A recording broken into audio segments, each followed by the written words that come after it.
سلامونه او نیکې هیلې که په لر کې یاستئ که په بر کې ټولو خویندو ورونو ته افغانانو پښتنو ورونو بله ورځ چې د پی ټي ایم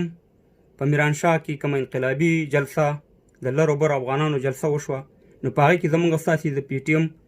دوه قهرمان مشران محسن داوړ صاحب او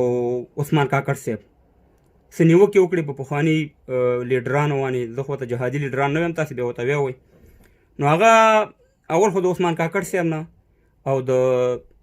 محسن داوړ صاحب نه ډېره مننه کوو چې تاسې همیشه داسې رښتیا ویوئ د افغانانو په زخمونو باندې ملهم وښئ ستاسې د کور وداني او دا نور چې دي چې دا ځان ته لیډران وایي دي همیشه زموږ په زخمونو باندې مالګې دوړئ نو د هغې او د ستاسې دا فرق دی بیا د هغې کوم چې موریدانې دي او د هغې کوم چې سپورټران دي هغه راپاڅېده او زموږ ستاسې د هغه خویندو میندو عکسونه شیر کړه او دلته راله په فیسبوکونو لایفونه یې وکړه چې هغه خویندې میندې چې د هغې بچي ورک دي هغه خویندې میندې چې د هغې مړونه ورک دي هغه خویندې میندې چې د هغې پلاران زامنې ورک دي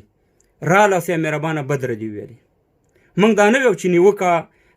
حق نه لري هر سړی حق لري که هغه په دغه تنظیمي مشران او که هغه پی ټي ایم والی د نیوکې جواب باید په نیوکه واني خو شخصي حدودو ته یا فامیلي ته تک چې دی دا د یو کمسل سړي کار دی دا د مسلمان کار نه دی دا د افغان کار نه دی نو دغه نه افغانان دي نه وروره دا یو بېذاته خلک دي موږ سره ډېرې خبرې دي چې ستاسې فامیلونو ته لاړ شو ستاسې فامیلونه موږ ته معلوم دي او زه به په اخره کې تاسو ته یو ویډیو هم د دوه ویډیو به ته ښیم چې تاسې د محسن داوړ او د عثمان کاکړ په خبرو باندې دومره یا د ایمل ولي خان یا د بابر صاحب په خبرو باندې دومره خفه کېږئ نو تاسې که نه رانسئ د دوه پنجابیانو ته ستاسې جهاد ته جعلي جهاد ویلي اخره کې به ویډیوګانې زه شیر کوم او بل دا ویلې چې موږ په افغانستان باندې قبضه کوله 5مه صوبه هم جوړوله نو که تاسې نه رانسئ راشئ د دې ته جواب ورکړئ او که تاسې دا عکسونه چاپ کول نو کشکې چې په 92 کې کم وحشت تاسې په کابل کې وکړو زمونږ هغه خویندې میندې تاسې بېعزته کړي هغه ماشومان هم شهیدان کړه هغه خویندې میندې چې تاسې ورته بېعزتي ورړوله د مکرویانو د بلډینګونو نه ځایونه راګزار کړه کشکې د هغې عکسونه تاسې چاپ کړی وي نو موږ به ویلی چې تاسې افغانان او تاسې مسلمانان هستئ کشکې تاسې د هغه ټانګونو د هغه توپونو د هغه جازونو د افغانستان د مهماتو عکسونه تاسې چاپ کړی او تاسې ویل چې دا غلا موږ کړې ده نو موږ به ویلی چې تاسې افغانان مسلمانان هستئ کشکې تاسې د هغه خویندو میندې چې په تورخم کې د دې پاکستاني ریاست د لاسه چې بېعزته شي او بې پردې شوي تاسې په هغې باندې یو لایف کړی او تاسې د هغې عکسونه د چاپ کړی وي نو موږ به ویله چې تاسې افغانان تاسې مسلمانان هستئ تاسې کشکې په هغه چې پاکستان د افغانستان نه 5مه صوبه جوړوله د حمید ګل او د هغې د پاکستاني د پوجیانو سره یو ځای په 1480 کې چې تاسې ورسره وئ او په سمرخیلو کې ته رالی او په جلال آباد باندې حمله وکړه په زرهاو زموږ بېګناه خویندې میندې هم شهیدانې کړي په زرهاو زموږ بېګناه ماشومان شهیدان کړم زما د فامیل پکې 7 کسان شهیدان شوي په هغې کې نو که تاسې د هغې عکسونه دغه کړی وی نن راغلی وی موږ به ویلی وی چې یاره تاسې واقعي دغه هستئ تاسې همیشه ایجنټي کړې ده تاسې دلته راشئ وروره په یو باندې د کوپر ټاپه او بل باندې وروره د ملحد ټاپه او بل باندې وروره د سیکولر ټاپه لګوئ ملحدان هم تاسې هستئ سیکولران هم تاسې هستئ کمونستان هم تاسې هستئ د سی آی ایجنټان هم تاسې هستئ د آی اس آی ایجنټان هم تاسې هستئ تاسې ټول عمر دا ایجنټي کړې ده کشکې تاسې د هغه ورونو د هغه خویندو میندو چې د پاکستان په محبسونو کې د ګرمۍ د لاسه مړه شو کشکې تاسې په هغه د هغې عکسونه په هغې باندې هم لایفونه کړی وي ستاسې دا پوټو چینج او ستاسې دغه دا پوټوشاپ موږ ته معلوم دی تاسې په ظاهرشاه د هغې په وخت کې پاکستان کې چې تاسې وایي تاسې د ظاهرشاه عکسونه هم چاپ کړي وو او د یو انګریز عکس هم لرې کړی او د هغې عکس هم د ظاهرشاه عکس هم د هغې د سر د پاسه لګولی او ورته مو سره د شرابو بوتل ایښی او لوڅه جلۍ مو سره تاسې ویلې چې ظاهرشاه کافر دی تاسې خو غازي امان الله خان ته هم کافر ویلي تاسې ظاهرشاه ته کافر ویلي تاسې خو داود خان ته کافر ویلي تاسې خو ډاکټر نجیب ته کافر ویلي تاسې خو رباني ته کافر ویلي تاسې خو ملا عمر صاحب ته کافر ویلي تاسې خو کرزي صاحب ته کافر ویوئ تاسې خو اشرف غني ته کافر ویوئ تاسې مسلمانان هستئ دا ټاپې د سره دي هغه وختونه تاسې ته مونږ تللي دي تاسې چې هغه د کچه ګړی هغه د شمشتو چې پردي بچیان هم د جهاد په نوم باندې راوسته او دلته به هم صاحب مهربان افغانستان ته رالېږل او د کفر او د اسلام دغه سوال به هم ورته ورکوو ستاسې هغه شخصي محبسونه موږ لیدلي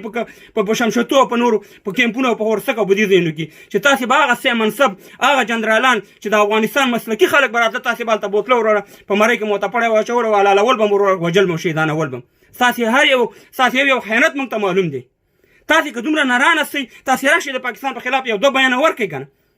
ستاسې زور به موږ وګورو. عثمان کاکړ او محسن داوړ صاحب په پاکستان کې هم د پاکستان خلاف بیان ورکوي او په افغانستان ته هم چې راشي هلته هم د پاکستان په خلاف باندې بیان ورکوي، مګر هم تاسې په افغانستان کې هم د پاکستان په خلاف باندې بیان نشئ ورکولی او بیا چې پاکستان ته لاړ شي هلته هم ورور هغې ته ورور سي امیر آباد چمچهګیري مو ته شروع کړي. ستاسې ته موږ ارمان دا دی چې په یو څپېړه 100 مخه خوږېږي. تاسې ته ولا چې داسې جواب ما درکړی وي که تاسې نارانه سئ تاسې د هغه مجاهدینو بدل والئ چې دې آی اس آی د ښکاره وجلي ښکاره یې درته وجلي د هغې بدل تاسې والئ په هغې پسې لیب راشئ د هغې خبرې وکئ. محسن داوړ او علي وزیر او ایمالوري خان او بابر صاحب زمونږ مشران دي هغې د حق خبره کوي هغې د افغانانو د زړه خبره کوي او تاسې هغه خبره کوئ چې زموږ زړونه پیچوي. تاسې هغې د لر او بر افغان چغه په هر ځای کې وخي مګر هم تاسې د 5مه صوبه د پاکستان جوړول افغانستان تاسې موږ بیا غولوئ تاسې زموږ دا ولس بیا غولوئ. موږ سره ډېرې خبرې د افغانانو خو خبرداره مخکې ما ویلې دغه ویډیو دې ته ور رسوئ او که نارانه سي دې 2 کسانو ته جواب ورکوئ چې یو وایي موږ د افغانستان نه 5مه صوبه جوړوله او بل وایي چې افغانستان جهاد چې و جعلي جهاد و میډیم امریکن جهاد و. نو اوس به ستاسې د مجاهدتوب او د نامجاهدتوب معلومات به مو شي. ستاسې وخت تللی دی تاسې ایکسپایر سئ دا ویډیو وګورئ که نارانه سي جواب ورکړئ. خدای ये जंग हमारी 4 दीवारी के अंदर इसलिए आई कि हमने एक जाली जहाद लड़ा,